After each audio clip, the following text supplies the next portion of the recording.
নমস্কার বন্ধুরা, আজ আপনাদের সঙ্গে দারুণ স্বাদের একটি নিমকি রেসিপি শেয়ার করব। এই নিমকিগুলি তৈরি করা যেমন সহজ, খেতে ভীষণ ভালো হয়। একদিন যদি আপনারা বাড়িতে তৈরি করেন, বারবার বানিয়ে খাবেন। বাড়ির সবাই খেয়ে রিকোয়েস্ট করবে বারবার তৈরি করে দেওয়ার জন্য। খেতে ভীষণ ভালো হয়। একদিন হলো আপনারা বাড়িতে তৈরি করে দেখবেন। আর দেখুন বন্ধুরা, নিমকিগুলি কতটা ক্রিস্পি তৈরি হয়েছে। চলুন তাহলে রেসিপিটি দেখে নেওয়া যাক। প্রথমে একটা বাউলের মধ্যে 1.5 কাপ ময়দা নিয়ে নিলাম। এখন অল্প একটু কালো জিরে নিয়ে নিলাম। স্বাদ মতো নুন দিয়ে দিচ্ছি। তারপর 3 টেবিলস্পুন দিয়ে দিচ্ছি সাদা তেল।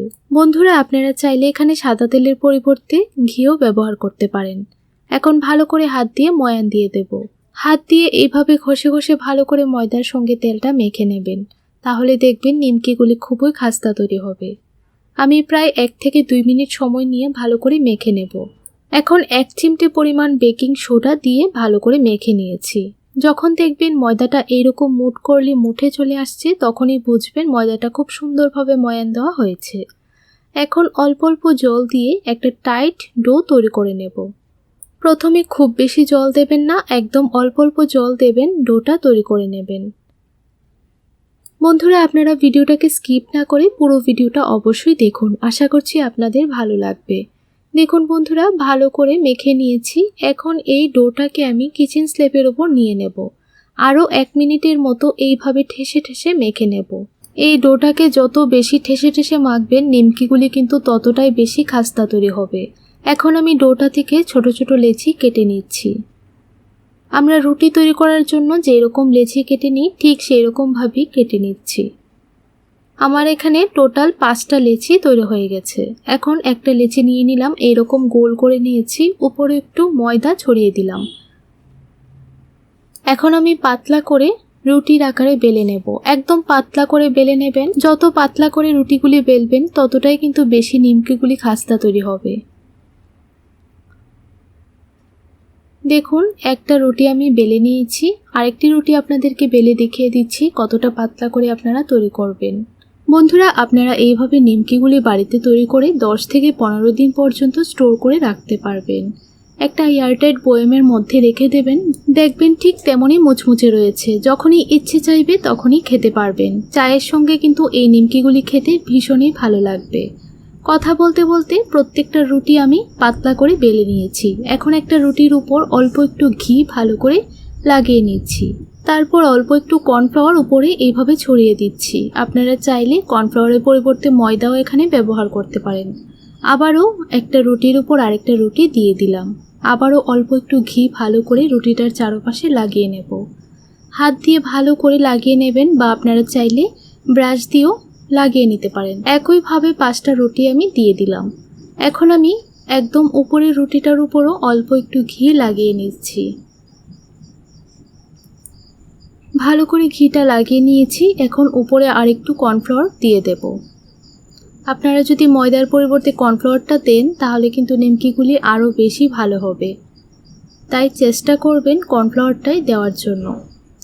এখন এইভাবে ফোল্ড করে দিলাম। আবারও উপরে একটু ঘি লাগিয়ে নিলাম। আবারও অল্প একটু কর্নফ্লাওয়ার দিয়ে দিলাম। আবারও এই সাইড থেকে ফোল্ড করে দিলাম। আবারও ভালো করে ঘিটা প্রেস করে নিয়েছি। উপরে একটু কর্নফ্লাওয়ার দিয়ে দিচ্ছি। অপোজিট সাইড থেকে এইভাবে ফোল্ড করে নিলাম। দেখুন, চৌকো একটা সাইজ দিয়ে দিলাম। এখন এইভাবে হাত দিয়ে একটু প্রেস করে নিলাম। এখন চৌকোভাবে পরোটার শেপে বেলে নিচ্ছি। অল্প একটু ময়দা উপরে ছড়িয়ে দিলাম। এখন পরোটার শেপে বেলে নিচ্ছি। একটু পাতলা করে বেলে নেব। বন্ধুরা, আমি যেই পদ্ধতিতে নিমকিগুলি আপনাদের তৈরি করে দেখিয়েছি, ঠিক সেইভাবেই আপনারা বাড়িতে তৈরি করে খেয়ে দেখবেন। আশা করছি আপনাদের কাছে খুবই ভালো লাগবে। আর পুরো রেসিপিটা দেখার পর আপনাদের কাছে পুরো ভিডিওটা কেমন লাগলো অবশ্যই কিন্তু আমাকে কমেন্ট বক্সে কমেন্ট করে জানাবেন। দেখুন, পুরোটা রুটি বেলার পর চাকু দিয়ে লম্বা লম্বাভাবে কেটে নিয়েছি। তারপর এইভাবে ত্রিকোণা করে কেটে নিচ্ছি। প্রত্যেকটা সাইজ ঠিক এইরকমভাবে কেটে নিয়েছি।